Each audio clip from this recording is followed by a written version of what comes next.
Today I'm giving Dwayne "The Rock" Johnson the black turtleneck with the necklace.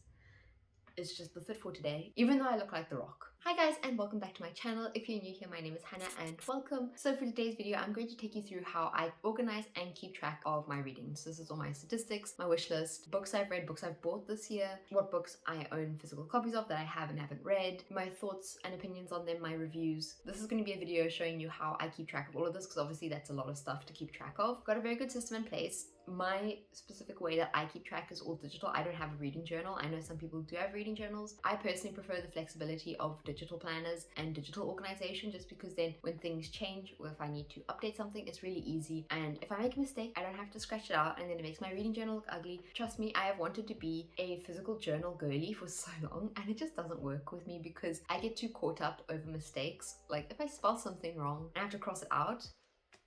It ruins my whole day. So I'm a digital girly when it comes to planning, and this is just my personal preference. I know some people love having a reading journal. For me, I've really tried to have a reading journal, but it just didn't work. So I keep track of my reading through 3 apps. I mainly use Goodreads and Notion to keep track, but I also use Storygraph, and I just use Storygraph to get stats. And if you're a statistic person, I think you should join Storygraph and you get to see all the statistics and it's really fun. But I use those 3 apps mainly and I don't use anything else. Notion is my main hub when it comes to reading, and then Goodreads I go for reviews and seeing other people's opinions. I think I want to start with Notion just because it's my main base, and then I can go into the other 2 apps that I use. I have my laptop here and I'm just gonna grab it up and we can start looking at it. I've also got a portable charger here because my laptop is old, but the portable charger's been kind of wonky, I'm not gonna lie. Please turn on, thank you. Can you just charge? Like, what's the problem? I move and it goes off charge again.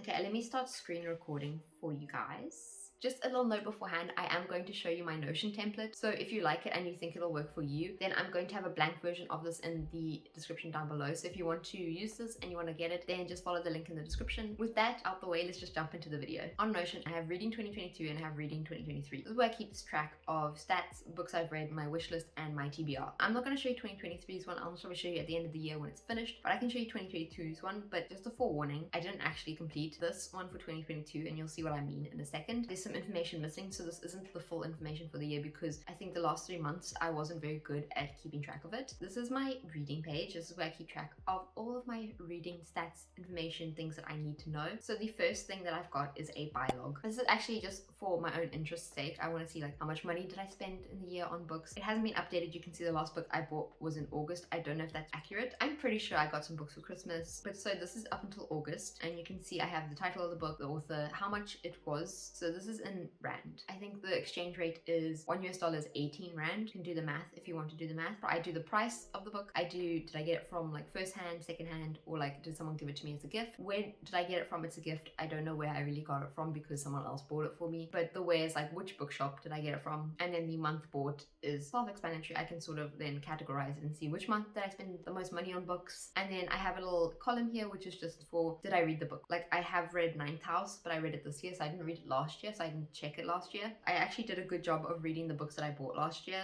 This is a nice little statistic for me to have. It's really easy to add. I've been updating my 2023 one. I'll show you my 2023 one at the end of this year when I do like a big wrap up of the year. On the side here, I just have this cute photo. Usually it's a bit bigger because I usually use Notion on my second monitor, but I don't have that right now. Then I've got a little tally here, which is just books read. This isn't accurate because I did a Notion video recently and I accidentally didn't make a new widget. So this thing has been going up and down because people have been using it. So if you're one of the people who's been trying to use this and it keeps changing, my advice is to go make a new one because there's quite a few people who are sharing this. But I think I read 30 books last year. My goal was 45. I think I was a bit ambitious. My book reviews, this one is a page that I don't use. I wanted to use it. As you can see, it's empty. I wanted to use this page, but it makes more sense. You'll see later on. There's a better way to do the reviews. So this page I don't use. But if you want to have a separate page for your reviews, I would say just use this. Then I've got my bookshelf, which this also, you can see I didn't really do this. I was going to put every book that I own in here, but I realized I can do that a lot easier and better in Goodreads. So Goodreads is more for keeping track of my shelves and my physical TBR than this is. So I don't really use these 2 pages. I should actually delete them, but I do use my bylog. It's very interesting, especially at the end of the year. You can see just how much money you did spend on books, how many books you bought,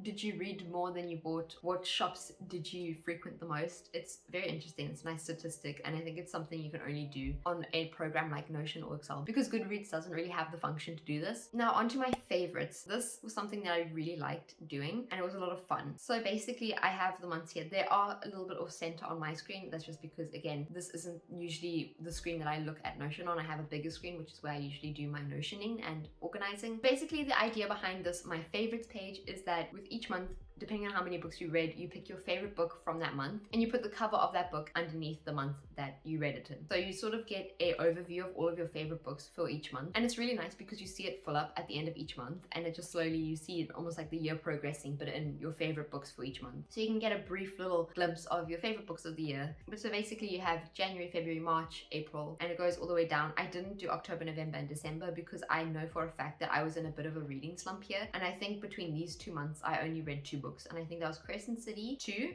and Fire and Blood. I did really enjoy Fire and Blood though. I started reading Crescent City 2 and I think I took October, November to finish that book. It grabbed me by the throat and threw me into a reading slump, and I only recovered once I actually finished. That's why the bottom here is blank. But if you're a better reader, then you'll be able to fill this up. I'm going to try and be a better reader this year, though so far it hasn't gone so well. I think some months I only read 1 book, so that sort of forces my hand to make that book my favorite book for the month, which is the only downside to this. It creates a very nice layout and it's very aesthetic. Notion's really good at creating cute and aesthetic layouts, and also very good at like being able to customize it completely to how you want. So I really like this. I see some people do this on Bookstagram, but Notion does have the capability to do this and update it as you go throughout the year, so you don't have to do it at the end of the year and have to think. And you can see some of my favorite books from 2022. Then if we scroll down a bit more, we've got the books read tab. Now this is like the big tab with all the statistics. So the columns that I like to include is obviously the title of the book, the author, and I put it as a selection so that I can count how many are unique, so I can see how many different authors I read that year. Then I've got my star rating, how many pages the book had. I take this off of Storygraph so that it's all like standardized. Then I have the genre over here, and I can just select what genre I want to add. I've got them all over here. I've only included genres that I actually read, but if I read a book that's part of a genre that I haven't read before or haven't tallied before,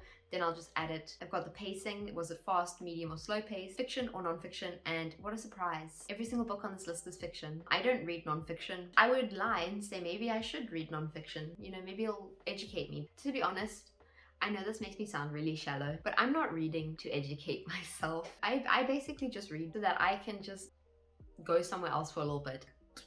Brain is gone. Brain is off when I read. So that's why I don't read any non-fiction. I don't know why I have this column, to be honest. If you download this template, you can most probably use it because I'm sure some of you actually read non-fiction books. I don't. I don't know why I included this. I think I just wanted to have as many statistics as I could on my Notion page. We're not judging. My next column is the month I read the book in. So you can see only 2 were January, 2 February, 4 in March. March was a good month last year. And then I have the date started and the date finished, just so that I can see exactly how long it took me to read a book. So this is all my stats over here, and it looks really nice. The colors are gorgeous. Then the other thing what's nice about this table, which I almost forgot, is that you can open these, and this is why I don't use the old review tab that I showed you. This is a very good review of Crescent City, isn't it? Nice blank review. Maybe I shouldn't have opened Crescent City to do that example. Did I actually review any books last year? That was literally just a quote, and it's a spoiler quote as well, so I'll blur that for you if you haven't read The Song of Achilles. But you get the gist. I did write a review for The Queen of the Tearling, so let me open this. There we go. Then what I do is when I want to write a review for a book for my Goodreads, I come here and I will paste my review here, or I will just talk about my thoughts here. So you can open it up, and then when it opens up, you have to add an icon, so I just add this little bullet point to show that it does have some notes to it. I'm going to blur this because there are spoilers. If you do want to see this review, it is on my Goodreads. If you have read Queen of the Tearling, it is on my Goodreads. Back onto the topic of this, you can literally open up this tab, and it's specifically for this book. You've got all your statistics here, and then you can just write under here and give your comments, any thoughts. You can put down any quotes or images you want to add for the book. So I really like this. You see, I don't think I could do this in a reading journal. I mean, I could if I tried, but then like you have to print out the image, then I have to like make my own color palette, and like typing's easier, spell checks for me. And then if you scroll down, there's just this little graphic that I made. It's nothing fancy, it's just some inspo images because I was going to start a Bookstagram, but then I realized it's not really my thing, so my main Instagram is a bit of a Bookstagram sometimes. If you want to follow me on Instagram, it's time for some self-promo. But if you want to follow me on Instagram, I have it linked in the description below. I do post some book stuff over there if you want to join me. I can feel my face warming up. Then if we scroll down, I've got my book wish list. I don't really update that much because I don't really use a wish list, and I think this is the problem. This is why I have a very high physical TBR, is because I don't have a proper wish list. I just am like, oh, I have money. It's time to buy books. So then I'll go browse and I'll just buy books. So I don't really use a wish list anymore unless it's specifically me trying to finish series. I will have a list of books that I need in order to finish series that I maybe own the first book or the first 2 books of.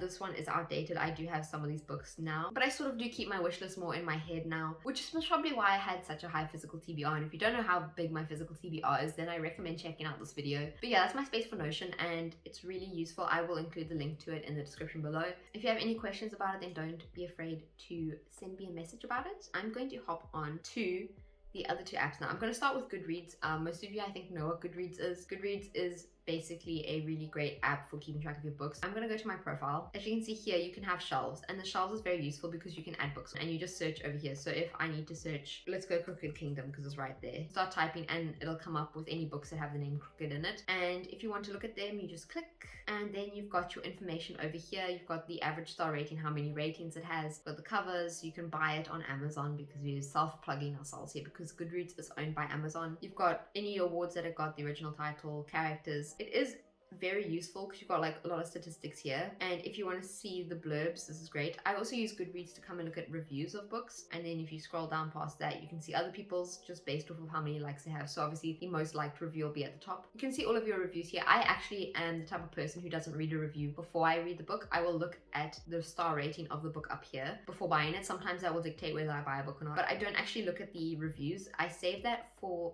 after I finish reading because I like to see other people's thoughts and opinions, and that just helps me either feel validated or not validated. I come here after I've read a book and I'll read the good reviews of the book and the bad reviews. Doesn't matter if I enjoyed the book or didn't enjoy the book, I'll still read the good reviews and then the bad reviews. But back to my profile, you can see over here I've got bookshelves, so you can go more. You can see all of the books that you have on your bookshelf, but this includes things like wish lists. You can go to your read, and these are all books that you have read, and you can see when you read them, what shelves they're part of, and your star rating if you gave them a star rating. I just like having my bookshelf, so that means every book that I own. Favorites, which are just books that I really like the most. Then I've got physical TBR, which is books that I own that I haven't read, and then I have wish list, which is just books that I do want to get eventually. Those are my 4 shelves, and those are the only ones that I find that I really need. But what else is there to talk about on Goodreads? You can have friends on Goodreads, you can join groups on Goodreads. It is a great place to do that, but I just basically use it as like a big database for all my books. Sorry, I keep swirling the mouse. It's just because it's fun.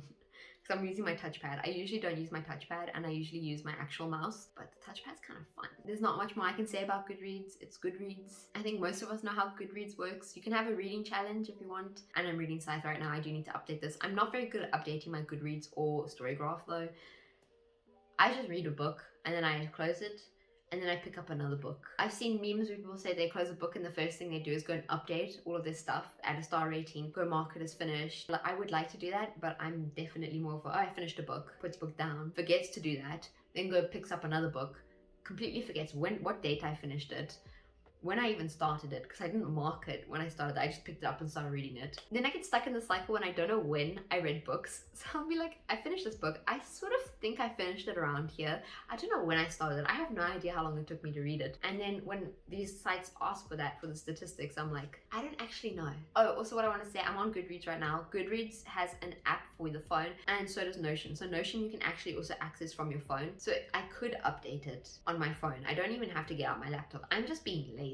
Let's go into Storygraph now. This is the homepage of Storygraph. You can tell I don't use Storygraph that much. I don't use it as a social media, just more of a way to keep track of my statistics by the fact that I don't have a profile picture. So my favorite thing about Storygraph, and the main reason that I use Storygraph, is because there's a stats page, and the stats page is so much fun. I'm going to do for 2022 since we're sticking to that theme, and I haven't updated 2023. This is very shameful.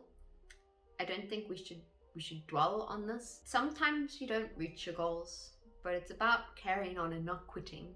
That's important. I did reach my page goal. I did pretty good on my page goal. I think I didn't make these two correlate. I think I read very big books, and then I don't read a lot of them. But if we scroll down a bit more, we scroll past that completely outing myself for last year, you have these nice little pie charts. Now, I love a good pie chart. I love a good pie as well, but pie charts are extra fun. Basically, whenever you finish a book, it will add it into here. If you want, you can also input specific months, but for now I'm just using the whole year. There's all of these different categories and statistics that they include, and it's really, really nice. If you love statistics, this is your video. Got moods, pace, page number, fiction or non-fiction. Wow, what a surprise. Genres, format, this isn't right because I did actually read all of my books last year in print version. It's just the edition that I chose was digital and I didn't realize it and I didn't update it. Most read authors, and then you've got this really nice graph that I really like at the bottom here, which is basically each month how many pages and books did you read. And then you've got your average star ratings down here. You can hover over each one and you can see the value. The value is how many books are tagged with this mood. One of them was sad, so if you click it you can see what it is, and it's the Song of Achilles. It's tagged under sad. And basically also these statistics are voted by the community, so when you finish a book you can tick what moods you think fit the book that you just read. Pace, I read 7 fast-paced and 22 medium-paced books, no slow-paced books, but you can just click it and you can see all of the books that fall under medium-paced books over here, and you've got all of their tags underneath here. You've got their star rating, you've got their pages. It's super similar to Goodreads. It's a little bit more streamlined. There's not as much clunkiness to the site, which is nice. And then we've got page number, how many pages did the book have, again fiction, non-fiction, and the genres is really nice. You can see how many books you read in each genre. So if I read romance, what are my 3 romance books that I read? You can click it and you can see your 3 like romance books. Then we've got format, and then your most read authors. I read 6 V.E. Schwab books last year. It was a good year for V.E. Schwab for me. This is my favorite graph. You can see which months you had were really good months, and you can see which months were not good months. The end of the year was really rough for me, eh? And then your average star rating. And also what's nice about Storygraph, unlike Goodreads, you can actually add quarter stars and half stars. So you can be a bit more specific with your rating, because sometimes like a book isn't a 5-star, but it isn't a 4-star either. It's like a 4.5. It was almost perfect. There's community tab. I don't really use this though, because Storygraph I use more for stats. Oh, you can see similar users. That's cool. I'm also learning right now. I'm like, wow, you can see similar users. That's really cool. You can see people with similar tastes. Maybe I should use Storygraph more. I think this video is just me realizing that maybe I should just use Storygraph a bit more. But yeah, I think that's it for me. Let me stop recording.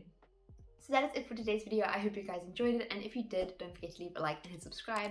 Also, if you want to be notified every time I upload, then turn on post notifications. A new video comes out every Sunday and it's always fun, and if you don't want to miss out, then turn on those post notifications. Also, if you guys have any videos you want to see from me in the future, then please leave any ideas or suggestions in the comments down below. I'll read them, and there's a high chance that I'll actually do them if you want. If you have any questions, don't be afraid to leave them in the comments below. I read every single comment and I reply to all of them as well. My Goodreads will be linked in the description below, and my newly renovated Storygraph account will also be in the description below. My Instagram will be linked down below if you want to join me there. Instagram is definitely where I'm most active, and I'm more likely to chat with you over there. But also, if I need any help for future videos, I will post about it on Instagram if I need suggestions. So if you want to become a part of the community, then follow me on Instagram for that. I'll see you guys next Sunday with another video, and yeah, bye guys. This whole video has basically just been a time lapse of the sun moving that way. I don't give books 1 stars unless they're absolute garbage. I definitely think that Notion is just the place that I am meant to be. Notion was made for me.